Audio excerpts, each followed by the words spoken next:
우리 구가 보건복지부에서 주관한 2025년 의료돌봄 통합지원 기술지원형 시범사업 공모에 최종 선정됐습니다. 특히 살고 있는 곳에서 건강한 노후를 보낼 수 있도록 성동형 통합돌봄을 강화한다는 계획인데요. 박성훈 기자가 보도합니다. 우리구가 보건복지부 주관 2025년 의료돌봄 통합지원 기술지원형 시범사업 공모에 최종 선정됐습니다. 2025년 우리나라는 전체 인구 중 65세 이상 고령자가 차지하는 비율이 20% 이상인 초고령 사회에 접어들게 됩니다. 더욱이 우리 구의 65세 이상 인구는 2024년 11월 말 기준 5866명으로 전체 인구의 18.5%를 차지하고 있으며 이는 10년 전에 비해 34% 증가한 수치입니다.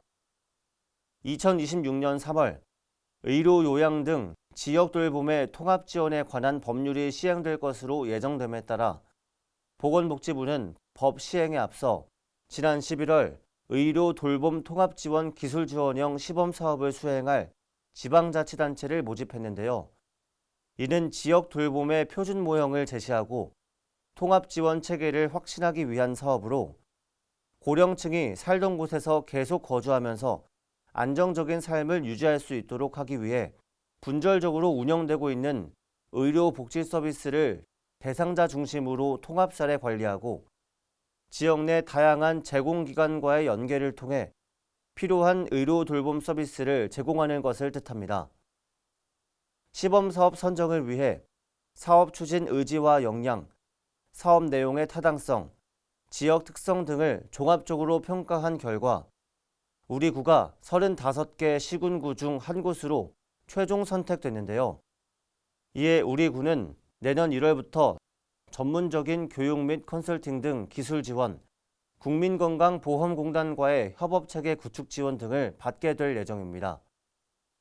본격적인 시범사업 운영에 앞서 우리 구는 성동형 어르신 통합돌봄의 이해를 높이기 위한 특강을 개최하기도 했는데요. 국민건강보험공단 통합돌봄연구센터에서 소관 부서 직원을 비롯한 노인복지관, 의료기관, 장기요양기관, 돌봄서비스 제공기관의 종사자를 대상으로 의료돌봄 통합지원 민관협력 현황과 과제 등 통합돌봄 발전 방안에 대한 강의를 진행했습니다. 한편 우리 구는 살고 있는 집에서 건강한 노후를 실현하고자 성동형 어르신 통합돌봄 지원체계 구축에 특히 힘쓰고 있습니다.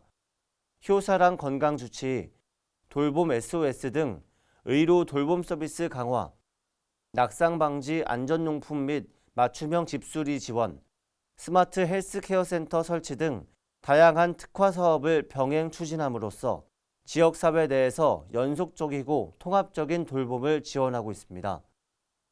우리 구는 지역 어르신의 건강 상태, 돌봄 수요 등을 세심히 파악해 맞춤형 의료 통합 돌봄을 제공할 수 있도록 더욱 노력한다는 방침입니다. 이번 시범사업 선정과 함께 성동형 어르신 통합 돌봄 체계가 더욱 효과적으로 구축될 수 있기를 기대합니다. STTV 뉴스 박성훈입니다.